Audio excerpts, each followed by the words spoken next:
Hello बच्चों, नमस्कार। स्वागत है आपका सक्सेस इन हिंदी अकेडमी।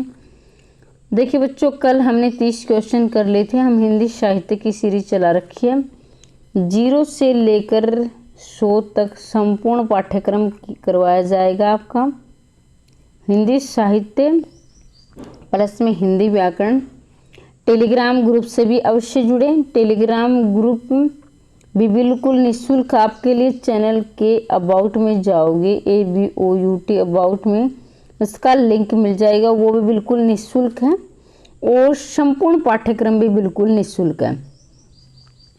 अब आपको एक डाउट हो सकता है कि कुछ बच्चे ये कमेंट करेंगे, मैम ये किस में पूछा जाएगा। तो देखो बच्चों, किसी भी एग्जाम में, चाहे वो TGT हो या PGT हो या नेट हो, किसी भी राज्य का एग्जाम हो, उसमें सभी में किसी में भी हिंदी साहित्य आता है ना, तो सभी के लिए वीडियो काफ़ी महत्वपूर्ण रहने वाली है। अगर आप चैनल पर पहली बार आए हैं तो चैनल को सब्सक्राइब कर देना, वीडियो को लाइक कर देना, शेयर कर देना, और जब घंटी वाला निशान आएगा उसमें ऑल का बटन दबाना ना भूलना, क्योंकि अब ऑल का बटन दबाओगे तब भी मैं वीडियो डालूंगी आप तक उचित समय तक पहुंच जाएगी। ठीक है, तो कल हमारे 30 क्वेश्चन हो गए थे। इसमें हम आगे बढ़ेंगे। निम्नलिखित में से किसने अपने इतिहास ग्रंथ में साहित्य के विकास के साथ साथ संवेदना के विकास को रेखांकित किया है? मतलब साहित्य के विकास का संवेदना का भी विकास किया है। तो डॉक्टर रामस्वरूप चतुर्वेदी ने संवेदना के विकास, यानी उन्होंने अपनी जो पुस्तक जो लिखी है, अपने इतिहास ग्रंथ लिखा है, उसमें संवेदना का विकास उसका नाम दिया। तो डॉक्टर रामस्वरूप चतुर्वेदी ने इसमें इसका नाम दिया है, इसको लिखा है। हिंदी साहित्य के इतिहास में काल विभाजन का सर्वप्रथम प्रयास किसने किया? देखो बच्चों, यहाँ काफ़ी बच्चों को डाउट रहता है कि ये करूँ या ये करूँ।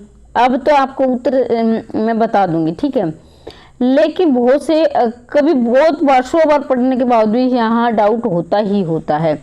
लेकिन आज के बाद आपको ये डाउट नहीं रहेगा, क्योंकि मैं इसको स्पष्ट कर दूंगी। ध्यान से सुने और ध्यान से देखें। घासीदास ने वर्णों के आधार पर अपना जो है हिंदी साहित्य लिखा, वर्णों यानी वर्ण के आधार पर, ठीक है। ग्रियर्सन ने क्या किया है? काल के आधार पर, यानी समय के आधार पर, ठीक है, समय के आधार पर।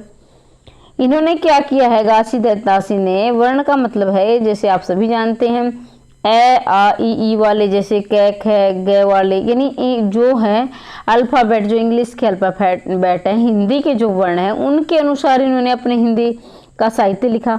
डॉक्टर ग्रियर्सन ने क्या लिखा है कि उन्होंने समय के आधार पर लिखा, यानी काल के आधार पर। तो अब आप खुद ही जानो कि ये अच्छा है या ये अच्छा है। देखियो भाई, जरूरी नहीं है भगवान ए वालों को एक बार उतारेगा या बी वाले को एक बार उतारेगा, सी वाले को। तो ये है, इसमें बहुत देखा जाए तो बहुत बड़ा अंतर है, लेकिन इसको बारीक अंतर भी मानते हैं। लेकिन एक प्रश्न हमारा गलत हो जाता है और ठीक भी हो जाता है, ध्यान से समझेंगे तो इन्होंने वर्ण के आधार पर, इसने काल के आधार पर। लेकिन बच्चों, इसका उत्तर रहेगा बी, क्योंकि यहाँ काल विभाजन दिया है। आप वर्ण, इनका अंतर समझे, इन्होंने वर्ण के आधार पर, इन्होंने काल के आधार पर, ठीक है। तो आज के बाद आप ये प्रश्न गलत मत करना। ये काल, तो काल के आधार पर, ठीक है भाई। जब एक समय में एक विशेषताएं होती है, दूसरे समय में दूसरी विशेषताएं आ जाती है, तो इनको अच्छा माना गया है, इसके तुलना में इसे अच्छा माना गया है। तो इसको आप अवश्य देखें और याद रखें। अब हम आगे बढ़ते हैं। डॉक्टर ग्रियर्सन ने अपने इतिहास ग्रंथ में, डॉक्टर ग्रियर्सन ने अपने साहित्य इतिहास ग्रंथ में आरंभिक काल को कौन सा नाम दिया? जो आरंभ का काल था, उसने कौन सा नाम दिया? किसने? डॉक्टर ग्रियर्सन ने। आदिकाल दिया आचार्य प्रसाद द्विवेदी ने, प्रारंभिक काल दिया गणपति चंद्र गुप्त ने, और चारण काल दिया है डॉक्टर ग्रियर्सन ने। इसका उत्तर आपका सी रहेगा। डॉक्टर ग्रियर्सन ने इसे चारण काल दिया है। वीर गाथा दिया है रामचंद्र शुक्ल ने। ठीक है, आगे बढ़ेंगे। जॉर्ज ग्रियर्सन ने, एक मिनट, जॉर्ज ग्रियर्सन ने हिंदी साहित्य का आरंभ कब से माना है? तो बच्चों, जॉर्ज ग्रियर्सन ने हिंदी साहित्य का आरंभ 8वीं सती है ना, ये सती लिख रखा है, ये शताब्दी है, आप कंफ्यूज मत होना, ये 8वीं शताब्दी है। The modern vernacular literature of Hindustan किस अध्याय में काल विभाजन का स्पष्ट निर्देश दिया है? अभी हमने पढ़ा कि जो ग्रियर्सन ने काल विभाजन पर अपने इतिहास ग्रंथ को लिखा है, तो लेकिन उसका नाम क्या है, जो ग्रियर्सन का जो है ग्रंथ है उसका नाम है the modern vernacular literature of Hindustan. तो इन्होंने काल विभाजन का स्पष्ट निर्देश किया है 12वें अध्याय में। देखिए बच्चों, जैसे ये मेरे नंबर है आपको दिखाई दे रहे हो, मैंने नंबर डाल रखे, इसी प्रकार से आप अपनी कॉपी और पेन लेकर बैठा करो, नंबर डाल लिया करो और मेरे उत्तर बताने से पहले आप निशान लगा लिया करो। ऐसे क्या होगा कि आपको अपनी तैयारी का पता चल जाएगा कि आपकी कितनी तैयारी है कितनी नहीं है। बाद में देखना कि आपके प्रश्न कितने सही हो रहे हैं कितने गलत हो रहे हैं। ठीक है, एक बात और मैं आपको क्लियर कर देना चाहूंगी, the modern vernacular literature of Hindustan है, ये अंग्रेजी भाषा का ग्रंथ है। क्या है, अंग्रेजी भाषा में लिखा गया था। तो ग्रियर्सन नाम से प्रतीत हो रहा है, हमारे देश का तो ये था नहीं, क्योंकि हमारे देश के तो नाम ऐसे होते ही नहीं है, ये भी आप अनुमान लगा लिया करो। हिंदी साहित्य के इतिहास को आरंभिक काल से अभिहित किया है। देखो बच्चों, इस प्रश्न को आप ध्यान से समझेंगे और ध्यान से देखेंगे, क्योंकि ये बहुत कंफ्यूज रहता है और बच्चे गलत भी करते हैं और सही भी करते हैं। देखो, आरंभिक काल, एक है आरंभिक काल, कल मैंने इसको समझाया था विस्तार से, लेकिन जो पहली बार आया उसने वो वीडियो नहीं देखी होगी, तो मुझे यहाँ समझाना ठीक रहेगा, मैं यहाँ आपको अच्छी प्रकार से समझा दूंगी। और एक होता है प्रारंभिक काल।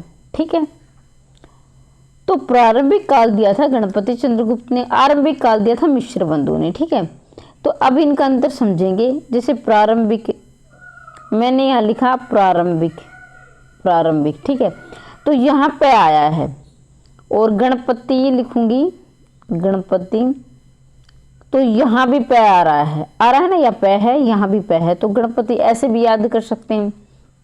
आरंभिक काल मिश्र बंधु ने, वहां कोई दोनों में कहीं पे नहीं आ रहा है। लेकिन यहाँ एक बात और भी समझेंगे कि देखो, जब हम किसी शुभ कार्य को शुरू करते हैं तो ऐसे बोलते हैं हमारे भी, अब शुभ कार्य का गणपति की पूजा कर, यानी श्री गणेश की पूजा करके कार्य को प्रारंभ किया जाए। आपने बड़े बुजुर्गों को कहते हुए सुना होगा कि गणेश की पूजा करते हुए कार्य का प्रारंभ किया जाए, तो गणपति चंद्र प्रारंभिक काल। और आरंभिक काल रहेंगे मिश्र बंधु। तो मिश्र बंधु 3 भाई थे, गणेश,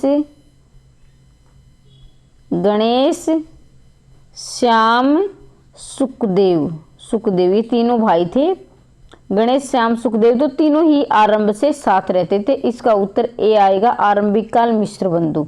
ठीक है, तो उत्तर आप समझ पाए होंगे कि इनका अंतर क्या है, किस प्रकार से है। मिश्र बंधु द्वारा दिए गए काल विभाजन के अंतर्गत अज्ञात काल का उल्लेख है इसमें। भाई मिश्र बंधुओं ने अपना जो काल विभाजन किया, अपना जो ग्रंथ लिखा है, उसमें अज्ञात काल में किसको रखा है? चंद्रपूर्व हिंदी का वर्णन, उन कवियों का वर्णन जिनका निश्चित समय ज्ञात नहीं है। रीतिकालीन कवियों का वर्णन है, उन रचनाओं का वर्णन जिनकी रचनाओं का पता नहीं। तो इसका उत्तर बच्चों बी आएगा, उन कवियों का वर्णन है जिसका निश्चित समय ज्ञात नहीं है। भाई जिनके बारे में हमें पता ही नहीं कि उनका समय पहले था बाद में था, उन्होंने अज्ञात काल में मिश्र बंधु ने इसलिए उनको रख दिया। तो ये भी आप अवश्य समझें, परीक्षा की दृष्टि से काफी महत्वपूर्ण है, सारे प्रश्न पूछे गए हैं। हिंदी साहित्य इतिहास ग्रंथ में काल विभाजन के लिए कितनी पद्धतियां हैं? तो 4 पद्धतियां हैं, लेकिन मिश्र बंधु ने अपने संपूर्ण साहित्य को कितने 5 भागों में बांटा है, लेकिन मिश्र बंधु विनोद उन्होंने 4 भागों में बांटा है। तो ये एक कमेंट आया था कि मैम आप गलत बता रही हो, तो अब मैंने उसका कल वाली वीडियो में कमेंट बॉक्स में स्पष्ट समझा रखा, उसको देखें। FEK ने हिस्ट्री ऑफ हिंदी लिटरेचर में हिंदी साहित्य को कितने कालों में विभक्त किया? भाई FEK आ गई, अब इन्होंने कितने भागों में बांटा है, तो देखना बच्चों इनका उत्तर क्या रहेगा। मैं फिर से बता रही हूँ कि आप ना अपने जो कमेंट हैं अपने अंदर ना रखें, कमेंट यानी माफ़ कीजिए, आपके जो डाउट है कमेंट बॉक्स में अवश्य लिखें, क्योंकि आप जब अपने डाउट कमेंट बॉक्स में लिख दें आपको उत्तर मिल जाएगा, लेकिन आप अपने अंदर ही रख लोगे तो फिर आपका डाउट ही बना रहेगा। अगर कमेंट बॉक्स में उत्तर देना उचित होगा तो मैं कर वहाँ दे दूंगी, लेकिन अब एक वीडियो बना दूंगी स्पेशल कमेंट के लिए। कमेंट जितने भी सारे कमेंट है उसको इकट्ठा करके फिर मैं एक वीडियो ले आऊँगी आपके लिए सप्ताह में।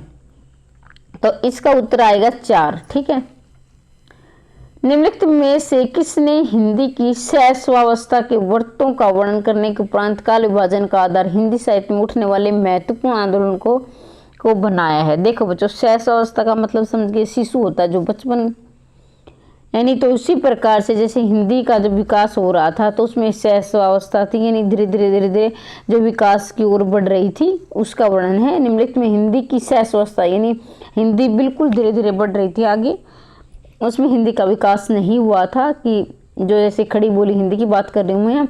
वर्णन के उपरांत काल विभाजन का आधार हिंदी साहित्य में उठने वाले महत्वपूर्ण आंदोलन को बनाया है। तो किसने बनाया है? तो इसका उत्तर रहेगा F.E. केई ने। हमारे यहाँ 40 प्रश्न पूरे होते हैं। अब हम 41वें प्रश्न की तरफ बढ़ रहे हैं। किस साहित्य इतिहास ने जनता की चित्तवृत्ति को अकाल विभाजन का आधार बनाया है? देखो बच्चों, ये मैंने निशान लगा रखे हैं। ये इसका मतलब प्रश्न तो सारे ही महत्वपूर्ण है, लेकिन ये विशेष नहीं बहुत महत्वपूर्ण है, क्योंकि ये पिछली परीक्षाओं में पूछे गए प्रश्न है और आगे भी पूछे जा सकते हैं। आपको प्रश्न का जो है ना स्तर पढ़ने से ही पता चल जाता है कि इस प्रश्न का स्तर कितना है। तो देखो, किस साहित्य इतिहास ने जनता की चित्तवृत्ति को काल विभाजन का आधार बनाया? बहुत महत्वपूर्ण प्रश्न है, ध्यान से देख लेना और समझ लेना। इसका उत्तर रहेगा रामचंद्र शुक्ल। और रामचंद्र शुक्ल से संबंधित तो प्रश्न हर परीक्षा में पूछे जाते हैं। 2 प्रश्न तो आते ही आते हैं, कई बार 3 भी आ जाते हैं। तो रामचंद्र शुक्ल आपको दिखाई दे, उसको अच्छी प्रकार से देख लेना, समझ लेना, उसको गलत मत करना। किस साहित्य इतिहास ने जनता की चित्तवृत्ति काल विभाजन का आधार बनाया है? तो रामचंद्र शुक्ल रहेंगे इसका उत्तर। आचार्य रामचंद्र शुक्ल ने अपने साहित्य इतिहास को कितने कालों में विभाजित किया है? तो ये भी 4 भागों में विभाजित किया है आचार्य रामचंद्र शुक्ल ने। वीरगाथा का नाम के विरुद्ध सर्वप्रमुख आपत्ति, आपत्ति का मतलब कि ये कहने का मतलब है कि उन्होंने प्रश्न चिन्ह, यानी किसी भी चीज़ पर प्रश्न लग जाए, भाई ये ठीक होगा, इसमें ये कमी है, ये कहने का मतलब आलोचना होने लगे किसी भी बात की। जिन ग्रंथों के आधार पर नामकरण किया गया है उनमें धार्मिकता का प्राधान्य, उनमें श्रृंगार रस भी है, उनमें कुछ अप्राप्य कुछ प्रवृत्ति काल की रचनाएं हैं, उनमें हठयोग की प्रधानता है। तो बच्चों इसका उत्तर रहेगा इनमें कुछ अप्राप्य। अप्राप्य का मतलब जैसे प्राप्त न हो, जैसे परमाल रासो है, उदाहरण के लिए परमाल रासो है, पृथ्वीराज रासो, ये अप्राप्य ग्रंथ है। परमाल रासो नहीं मिल रहा है, मतलब इसका कोई इसको प्रकाशित का कोई आधार नहीं मिल रहा है, इसलिए इसमें आपत्ति है। तो उन्होंने 12 रचनाओं के आधार पर इसको रामचंद्र शुक्ल ने इसे वीर गाथा काल नाम दिया था। आदिकाल को 12 रचनाएं थी जिसमें वीरता का वर्णन है, किसी में श्रृंगार का भी वर्णन, लेकिन उन्होंने इसको उन्होंने माना कि इन 12 रचनाओं में वीरता का वर्णन है, तो इसलिए इसे वीर गाथा काल नाम दे दिया 12 रचनाओं के आधार पर। लेकिन जो 12 रचनाएं थी इसमें पृथ्वीराज रासो और परमाल रासो उसमें प्रकाशित नहीं है। परमाल रासो का कहीं कोई उल्लेख नहीं मिल रहा है। कुछ प्रवृत्ति काल की हैं। प्रवृत्ति काल मतलब कि कुछ तो पहले की है, कुछ बाद की है, उनका कोई काल का स्पष्ट उल्लेख नहीं मिल रहा है। हिंदी साहित्य के आरंभिक काल का सर्वाधिक उपयुक्त नाम है, तो भाई सर्वाधिक उपयुक्त नाम किसे माना गया है? ये आपका 44 का है, वीरगाथा काल, सिद्ध सामंत काल, चारण काल, आदिकाल। तो ये आपका सर्वाधिक उपयुक्त आदिकाल रहेगा। आदिकाल क्यों है? पहले तो ये बता दें किसने दिया ये नाम? हजारी प्रसाद द्विवेदी ने दिया। इसका नाम हजारी प्रसाद द्विवेदी ने, ठीक है, हजारी प्रसाद द्विवेदी ने इसे आदिकाल नाम दिया है। क्यों दिया? क्योंकि देखो आदिकाल इससे हिंदी साहित्य का प्रारंभ हो रहा था, आरंभ हो रहा था।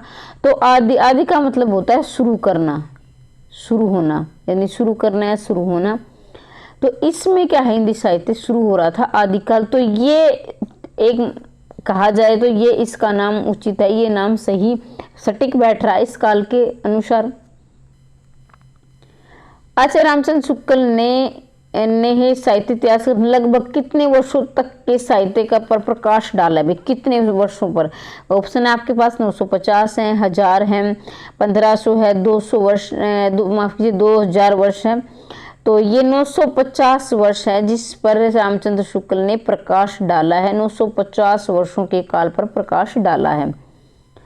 निम्नलिखित में से किसे के साहित्य इतिहास ग्रंथ में आदिकाल के लिए चारण काल शब्द का प्रयोग नहीं हुआ है?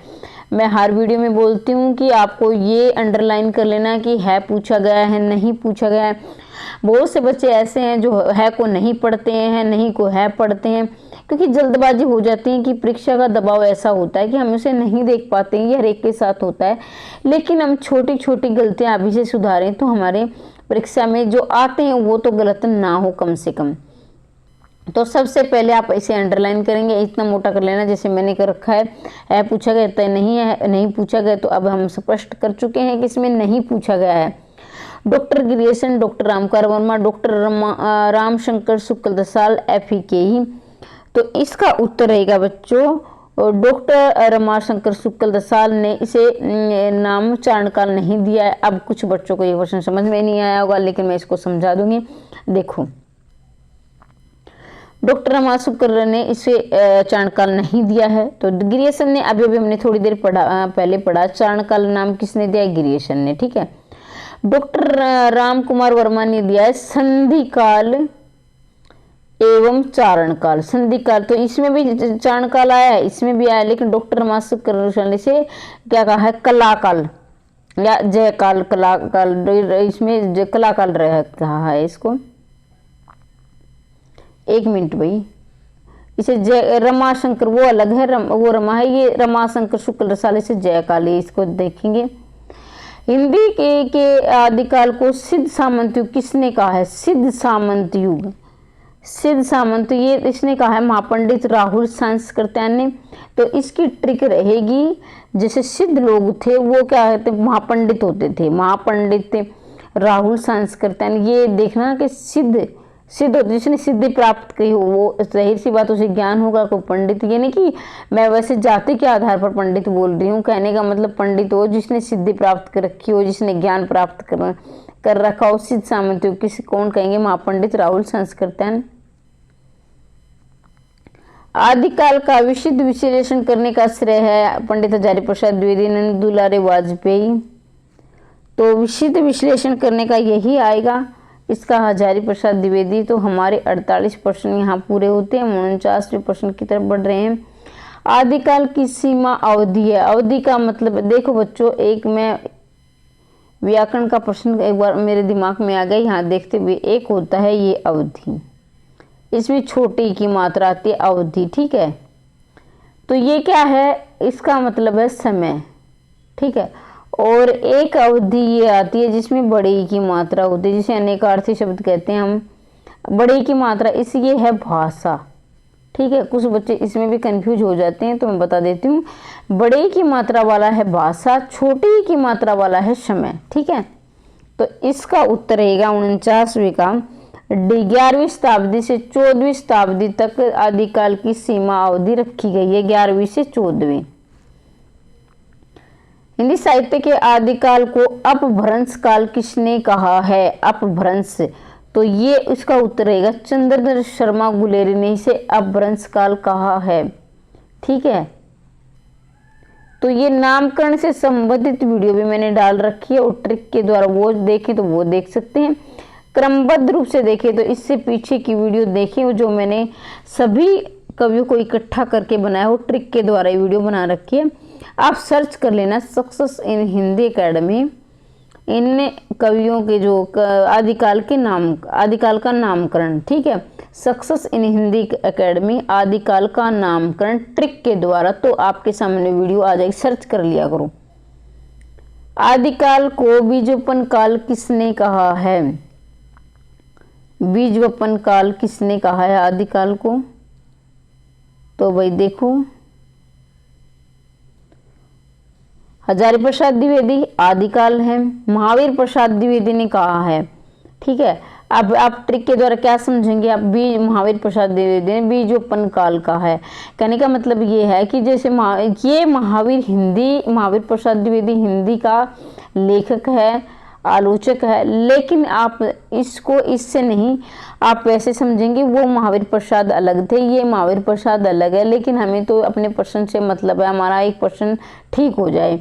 जो महावीर जैन थे वो अलग थे, ये अलग हैं, लेकिन मैं उससे जोड़कर बता रही हूँ आपको। आदिकाल बीजोपन, जो महावीर जैन थे उन्होंने क्या है कि शुरुआत से ही जो है सत्य अहिंसा के बीज बोए थे, यानी अहिंसा नहीं होनी, मतलब हिंसा नहीं होनी चाहिए, अहिंसा के बीज बोए थे। तो आप याद रखेंगे महावीर प्रसाद द्विवेदी बीजोपन काल, और उन्होंने अहिंसा के बीज बोए थे, ठीक है। ऐसे कैसे भी आपको याद हो रहा है वैसे आप याद कर सकते हैं। आदिकाल का प्रमुख रस है। देखो बच्चों, वैसे तो सारे रसों का प्रयोग हुआ है, इसे हम नकार नहीं सकते कि इस रस का प्रयोग नहीं हुआ, लेकिन पूछा क्या गया है प्रमुख, यानी ज्यादा किसका प्रयोग हुआ है, सबसे ज्यादा। तो इसमें वीर रस का सबसे ज्यादा प्रयोग हुआ, क्योंकि रामचंद्र शुक्ल ने 12 रचनाओं को की प्रमाणिकता के आधार पर उसे वीर गाथा का नाम दिया था। तो इसका मतलब उसमें वीर रस ज्यादा है, किसमें, आदिकाल में। तो ये समझेंगे।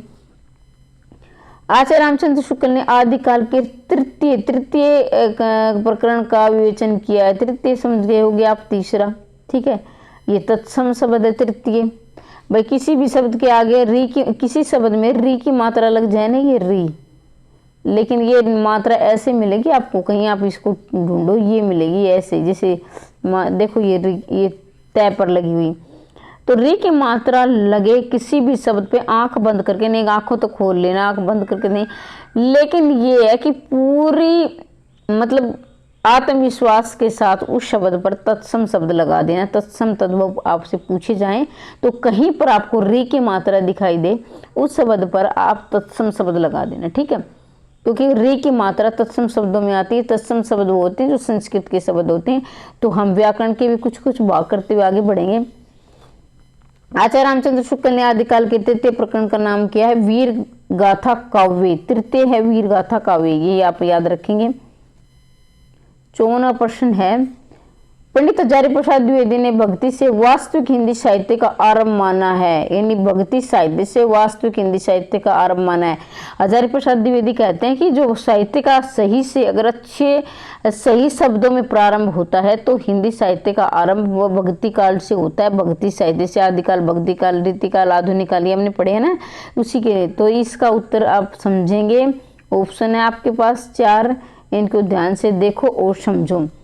आदिकाल से लेकर भक्ति काल तक की रचनाएं पुरानी हिंदी में मिलती हैं। आदिकाल हिंदी उल्ट भाषी शैली के कारण अधूरा है। पुरानी हिंदी में ब्राह्मणों के कर्मकांड एवं वर्णाश्रम व्यवस्था पर तीव्र प्रहार किया गया है। अपभ्रंश भाषा हिंदी भक्ति काल तक आते आते काव्य भाषा के रूप में स्थापित हो जाती है। तो बच्चों इसका उत्तर रहेगा आपका 54 का डी। अपभ्रंश हिंदी भक्ति काल तक आते थे, काव्य भाषा के रूप में स्थापित हो जाती है और हिंदी का स्वरूप स्पष्ट हो जाता है। तो बच्चों इसका उत्तर डी आएगा। अब इसका मतलब क्या हुआ कि अपभ्रंश मध्य हिंदी, जैसे पहले आप जानते पाली प्राकृत अपभ्रंश, अपभ्रंश में आया तो धीरे धीरे क्या हुआ भक्ति काल, मतलब कि पूरी तरह से हिंदी का विकास नहीं हुआ था आदिकाल में, लेकिन धीरे धीरे अपभ्रंश से सुधार होते होते खड़ी बोली का भक्ति काल तक बिल्कुल स्पष्ट हो चुका था, ठीक है। तो 54 प्रश्न यहाँ हमारे पूरे होते हैं। हिंदी का सबसे प्राचीन छंद, प्राचीन मतलब पुराना छंद कौन सा है, दोहा, भैरव, छप्पे, सवैया। तो दोहा छंद है जो हिंदी का सबसे पुराना प्राचीन छंद है। तो ये हमारे 55 प्रश्न हुए। आगे हम बढ़ते हैं 56वें प्रश्न की तरफ। अगर आप पहली बार चैनल पर आए हैं तो चैनल को सब्सक्राइब अवश्य कर लें, बिल्कुल निःशुल्क आपकी तैयारी करवाई जा रही है। आदिकाल साहित्य के संबंध में कौन सा कथन सत्य है, फिर मैं बता देती हूँ कि है, नहीं है, सत्य है। मेरे पुराने वाले बच्चे जानते हैं कि मैं हर में ये अंडरलाइन आपको करवा देती हूँ, क्योंकि इससे प्रश्न न के बराबर गलत होता है। क्योंकि बहुत से प्रश्न घर आकर आप देखते हो और बोलते हो इसमें है पूछा गया था मैंने नहीं पढ़ लिया, सत्य पूछा गया मैंने सत्य पढ़ लिया, तो ये आपको डाउट नहीं रहेगा। तो सबसे पहले प्रश्न में पूछा क्या गया है इसको अंडरलाइन कर लिया करो और इतना मोटा कर लिया करो ताकि आपको स्पष्ट दिखाई दे जाए। आप प्रश्न को पढ़ो। आदिकालीन साहित्य शुद्ध अपभ्रंश में है, आदिकालीन साहित्य शुद्ध हिंदी में है, आदिकालीन साहित्य अपभ्रंश हिंदी में, आदिकालीन साहित्य शुद्ध प्राकृत में है। तो बच्चों इसका उत्तर अभी हमने पढ़ा था कि आदिकालीन साहित्य अपभ्रंश मतलब अपभ्रंश यानी कि मतलब खड़ी बोली का पूरी तरह इसमें विकास नहीं हुआ था। अपभ्रंश आभास, ये जो आ का डंडा है ये आभास का है, आ है इसके अंदर आ छिपा हुआ है, ध्यान से देखोगे तो।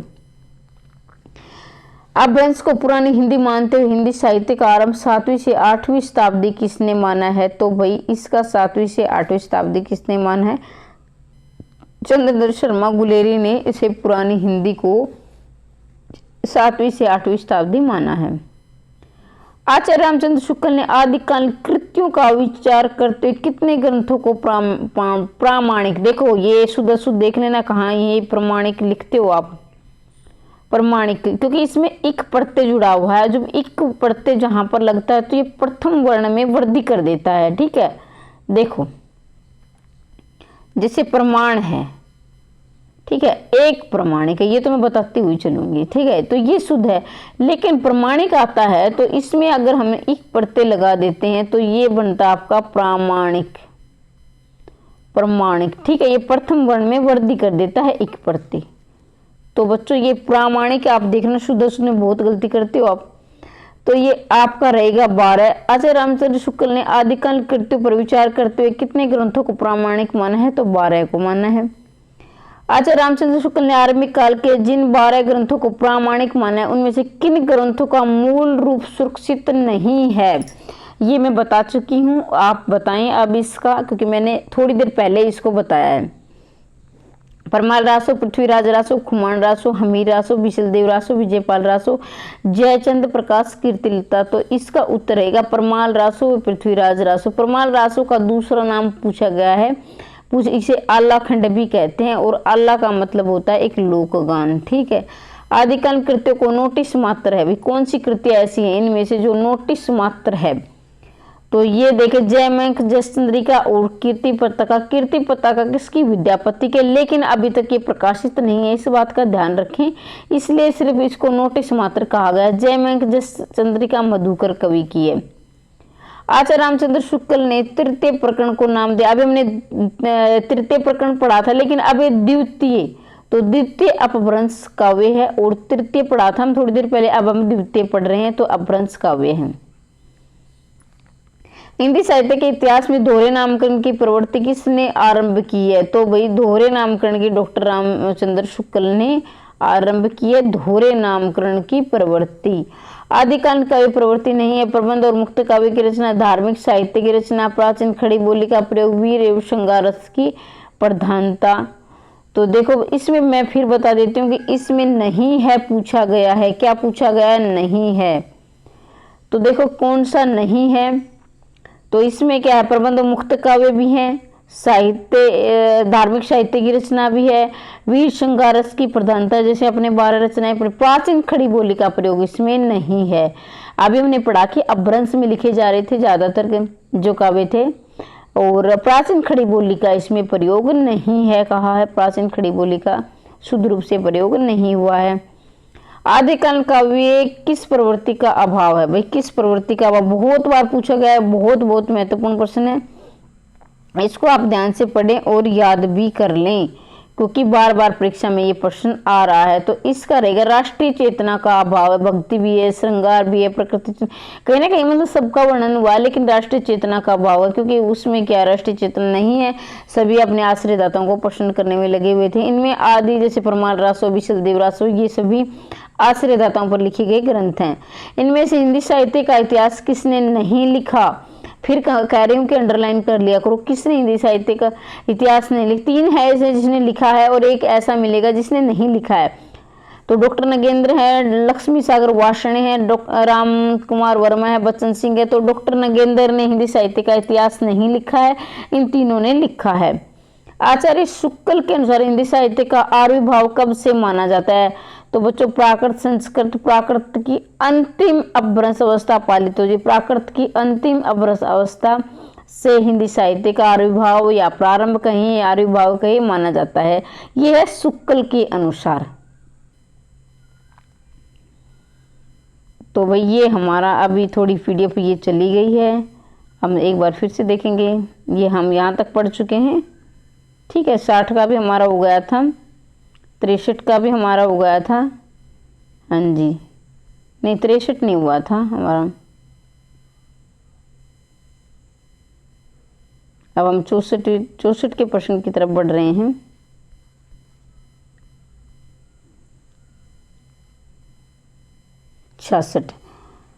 आचार्य शुक्ल के हिंदी साहित्य का आविर्भाव कब से माना जाता है? तो ये प्राकृत के अंतिम अपभ्रंश अवस्था से। 67 का देखेंगे, अब अपभ्रंश के प्रथम कवि कौन है? तो अपभ्रंश के प्रथम कवि कौन है, ये बहुत बार परीक्षा में पूछा गया बच्चों, इसको आप अवश्य याद कर लेना, बार बार परीक्षा में आ रहा है ये। तो 67 का रहेगा आपका अपभ्रंश के प्रथम कवि कौन थे, है लगा लो चाहे थे लगा लो। स्वयंभू अपभ्रंश के प्रथम कवि थे कौन? स्वयंभू। हेमचंद्र राम सिंह सोमप्रभु ये नहीं थे, प्रथम कवि पूछा गया तो प्रथम चीज जो आ जाती है अपने आप में महत्वपूर्ण हो जाती है, प्रथम अवश्य याद कर लिया करो। आचार्य रामचंद्र शुक्ल ने किस साहित्य का सांप्रदायिक शिक्षा मात्र कहकर वीरगाथा काल में सम्मिलित नहीं किया था, किंतु हजारी प्रसाद द्विवेदी ने इसे आदिकाल में सम्मिलित कर लिया था, स्वीकार कर लिया था? तो भाई देखो ये प्रश्न हमने कल भी पढ़ा था, क्योंकि रामचंद्र शुक्ल ने उनकी रचनाओं को उच्च कोटि की नहीं माना था, साहित्य में रखा ही नहीं था, लेकिन हजारी प्रसाद द्विवेदी ने इसे आदिकाल में स्वीकार। सिद्धनाथ जैनों की रचनाओं को तो उपयुक्त सभी हैं जिसे सांप्रदायिक शिक्षा मात्र कहकर रामचंद्र शुक्ल ने से सब अपने साहित्य में इसको आधार नहीं दिया था, इसको नाम नहीं दिया था, लेकिन हजारी प्रसाद द्विवेदी ने इसे आदिकाल में स्वीकार कर लिया था सिद्धनाथ जैनों की रचनाओं को। सिद्ध साहित्य से तात्पर्य है तंत्र मंत्र आदि द्वारा सिद्धि प्राप्त करने वाला साहित्य, सिद्धि प्राप्त कवियों का साहित्य, सिद्ध धर्म का सैद्धांतिक साहित्य, वज्रयान परंपरा के सिद्ध आचार्य द्वारा रचित साहित्य। तो ये है वज्रयान परंपरा के सिद्ध आचार्य द्वारा रचित साहित्य, सिद्ध साहित्य से तात्पर्य है। आदिकालीन काव्य धारा में उपलब्ध नहीं है, सिद्ध है, जैन है, सिख है, तो भाई आदिकालीन काव्य धारा में उपलब्ध नहीं है, सिख साहित्य आदिकालीन में उपलब्ध नहीं है। तो बच्चों आज हम यहीं तक करेंगे और इसी तरह से हमारी सीरीज चली हुई है। हम पूरा पाठ्यक्रम करेंगे, पहले आदिकाल फिर भक्तिकाल रीतिकाल, ऐसे क्रमबद्ध रूप से करेंगे। अगर आप संपूर्ण पाठ्यक्रम करना चाहते हैं तो पहली बार चैनल पर आए हैं तो चैनल को सब्सक्राइब कर देना, वीडियो को लाइक कर देना, शेयर कर दे। इसके बाद हम व्याकरण को पढ़ेंगे जैसे ही हमारा साहित्य पूरा होता है। और जब तक आपका पाठ्यक्रम चाहे वो टीजीटी पीजीटी का आएगा, ये मत सोचना कि अभी पाठ्यक्रम आएगा बाद में हम तैयारी करेंगे। भाई देखो साहित्य नहीं बदलने वाला, आदिकाल आदिकाल रहेगा, भक्तिकाल भक्तिकाल रहेगा, वो नहीं बदलने वाला है। तो इसलिए मेरा आपसे निवेदन है कि अभी से अपनी थोड़ी थोड़ी तैयारी शुरू कर दे, अपने सब्जेक्ट पर पकड़ बना ले। और हम जो है 0 से लेकर 100 तक पूरा पाठ्यक्रम कर रहे हैं। अगर आप पहली बार चैनल को सब्सक्राइब कर लेना और वीडियो को ज़्यादा से ज़्यादा शेयर किया करो ताकि ज़्यादा से ज़्यादा बच्चे इसका। और वीडियो को एक शिकायत रहती है, आप वीडियो को लाइक नहीं करते हो। जितने बच्चे देखते हो ना, अरे भी क्या पैसे लगते हैं क्या आपको? मुझे ये पसंद मतलब मेरे अंदर ये भाव आ जाता है, मुझे इतने बच्चे पसंद कर रहे हैं तो थोड़ा सा एक अंगूठा यही तो दबाना है। आप अपना वीडियो देखते हो और चले जाते हो। भाई इतना तो मतलब मैं निस्वार्थ भाव से आपके लिए वीडियो ला रही हूँ, कोई आपसे पैसे नहीं मिल रहे हैं आप मुझे, और नहीं तो मैं कभी वो उठा लाती कभी वो उठा। लेकिन मैं चाहती हूँ बच्चों की क्रमबद्ध रूप से तैयारी हो जाए। तो वीडियो को लाइक अवश्य किया करो, शेयर किया करो, चैनल को सब्सक्राइब कर लेना पहली बार आए हो तो। और मैं चाहती हूँ कि आप इसी साल आपकी गवर्नमेंट जॉब लग जाए। पढ़ते रहिए, आगे बढ़ते रहिए, हमेशा मुस्कुराते रहिए और मिलते हैं नेक्स्ट वीडियो में। वीडियो देखने के लिए धन्यवाद।